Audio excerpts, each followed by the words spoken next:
பேர் சொல்லுங்க. அருண். அருண் சக்தி. என்னவா இருக்கிறீங்க? திருப்பதி மாணவரணி பயிற்சியில் இருக்கிறேன். அது இல்லாமல் வேற தொழில் வழக்கறிஞராக இருக்கிறீங்க. இப்போ திமுக பீரியட்ல 5 வருஷம் முடிஞ்சிருச்சு. இதுவரை எந்த வேலையும் செஞ்சு கொடுக்காம நிறைய வேலைகள் பெண்டிங்கில் கிடக்கு. அப்படி சொன்னால் உங்கள் ஏரியாவில் என்ன வேலை வந்து பெண்டிங்கில் இருக்கு? எங்கள் ஏரியாவில் வந்து நகையாசைகள் ரொம்ப அதிகம், தொழில் முனைவோர் ரொம்ப அதிகம். நகைய பொருட்களுக்கெல்லாம் ஒரு அமைப்பு மாதிரி உருவாக்கி அந்த பொருட்களுக்கு ஒரு வாழ்வாரத்தை ஏற்படுத்தி தரேன்னு சொல்லி திமுக ஒரு அறிக்கை விட்டுருந்தாங்க. கடைசி வரைக்கும் அந்த அறிக்கையை வந்து இன்றளவு காப்பாற்றப்படலை. ஏன்னா அவருக்கு இந்த மண்ணின் மைந்தர் கிடையாது. இப்போ இருக்கிற வேட்பாளரும் இந்த மண்ணின் மைந்தர் கிடையாது. எங்களுடைய கஷ்டங்களும் தெரிய போகிறதில்லை அவருக்கு. எங்களோட மண்ணின் மைந்தர் அம்மனர்ஜன வந்தால் மட்டும்தான் எந்த பொருட்களுக்கும் விடிவுகள் ஏற்படும்.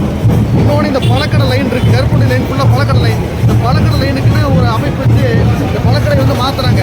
இந்த பழக்கடையை மாற்றும் போது கூட இன்னைக்கு வரைக்கும் அந்த பழக்கடை மாற்றுறதாவே இருக்க ஒழிய இந்த பழக்கடை உதவியான அதனால மக்களுக்கு என்ன தொந்தரவாக இருக்குதா? நெரிசல் தான். போக்குவரத்து நீங்களே பார்க்குற போக்குவரத்து நெரிசல் தான். போக்குவரத்து நெரிசலாக இருக்கு. ஒரு வண்டி முதல்ல வந்து பஸ் போயிட்டு இருந்த ஏரியா அது. ஏன் அந்த விரிவாக்கம் ஏன் பண்ணல? விரிவாக்கம் திமுக எதனால எடுக்கல? அந்த இல்லை மாமூல் வாங்கி அதை செய்யாமல் விட்டுட்டாங்களா? அவங்க கட்சி கவுன்சிலர் தான் இருக்கிறாங்க. இன்னைக்கு வரைக்கும் அவங்க கட்சி கவுன்சிலர் எட்டி கூட பார்க்கறது இல்லை. ஒன்றுமில்ல அந்த சுயஸ் திட்டத்தை கொண்டு போட்டாங்க. இன்னைக்கு எத்தனையோ பேர் சுயஸ் திட்டம் போட்ட மிஷின் மட்டும் தான் இருக்குது, மோட்டர் மட்டும் தான் இருக்குது, பைப் தண்ணி இன்னும் வரல. அது கவுன்சிலர் பல தரம் முறையிட்ட பல கவுன்சிலர் எட்டி கூட பார்க்குறேன் இந்த இடத்துல. இன்னொன்று இந்த அவருடைய மார்க்கெட் கடைவீதி பகுதியிலேயே பார்க்கிங் வசதி இல்லாமல் ரொம்ப சிரமப்பட்டிருக்காங்க. அவருக்கு ஆஃபீஸ் அங்கே கவுன்சிலர் ஆஃபீஸ் எந்த ஏரியா கரெக்டாக?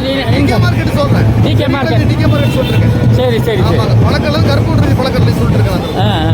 இந்த மாதிரி ஒவ்வொரு சின்ன சின்ன விஷயங்கள் கூட திமுக ஆட்சிக்கு வந்தோட சரி, அதோட அவங்க பதவிக்காலம் கவுன்சிலர் அதே மாதிரிதானா? கவுன்சிலர் அப்படிதான். கவுன்சிலர் அப்படி அவர் அப்படிதான். கவுன்சிலர் அன்னைக்கு கவுன்சிலர் வந்தார் அவ்வளோதான். அதோட சரி இன்னைக்கு கவுன்சிலர் முகத்தை கூட பார்க்கறதில்ல. மக்கள் மறந்துருப்பாங்க கவுன்சிலர் முடிஞ்சு. ஆமாம். அந்த சூழ்நிலையிலேருந்து இந்த டைமில் வந்து ஏடிஎம்கே அண்ணன் அர்ஜுனன் வந்து கட்டாயம் வின் பண்ணுவார். வின் பண்ணால் இந்த வேலையெல்லாம் நீங்கள் முன்னின்று செஞ்சு கொடுப்பீங்களா? இந்த இடத்துல மாவட்டத்தில் அம்மனோஜனை வந்து சட்டமன்ற உறுப்பினராக உறுதி. அது எந்த விதமான மாற்றமும் இல்லை. அப்படி உறுதி ஆயிடுச்சுன்னா கண்டிப்பாக இப்போ என்னெல்லாம் அங்கே சொன்னமோ அதெல்லாம் ஆல்ரெடி எங்கள் திட்டத்தில் இருக்கத்தான் செய்யுது.